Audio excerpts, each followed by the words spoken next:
नमस्कार, आपण पाहत आहे भांडा फोड न्यूज. एका दमात भ्रष्टाचारी कोमात. सोशल मीडिया, कर्जबाजारी, गुन्हेगारी, सट्टेबाजी, चोरी, मटका, जुगार, दारू, सावकारशाही, न्यायाच्या प्रतीक्षेत प्रशासन. भांडाफोड न्यूज. एका दमात भ्रष्टाचारी कोमात.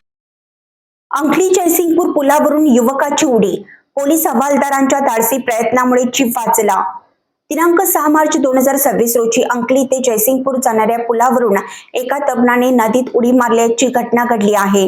मिळालेल्या माहितीनुसार निखिल दिलीप सावंत, वय वर्ष 23, राहणार सांगोला, या युवकाने कोणत्या तरी कारणावरून पुलावरून उडी मारली. याबाबतची माहिती डायल 112 वर शाहरुख सय्यद यांनी फोनवरून दिली. माहिती मिळताच अंकली फाटा येथे वाहतूक ड्युटीवर असलेले सांगली ग्रामीण पोलीस ठाण्याचे पोलीस हवालदार रमेश पाटील यांनी क्षणाचाही विलंब न करता घटनास्थळी धाव घेतली.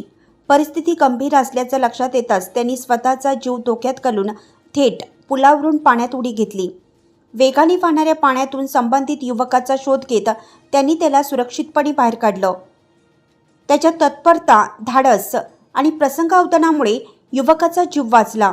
घटनेनंतर जखमी अवस्थेतील युवकाला तातडीनं सांगली शासकीय सिव्हिल रुग्णालयात उपचारासाठी दाखल करण्यात आले आहे. या घटनेत त्याच्या दोन्ही पायांना फ्रॅक्चर झाला असून त्याच्यावर पुढील उपचार सुरू आहेत. पोलीस हवालदार रमेश पाटील यांनी दाखवलेले धाडस, तत्परता आणि मानवतेचा परिचय याबद्दल परिसरातून त्याचं कौतुक केलं जात आहे.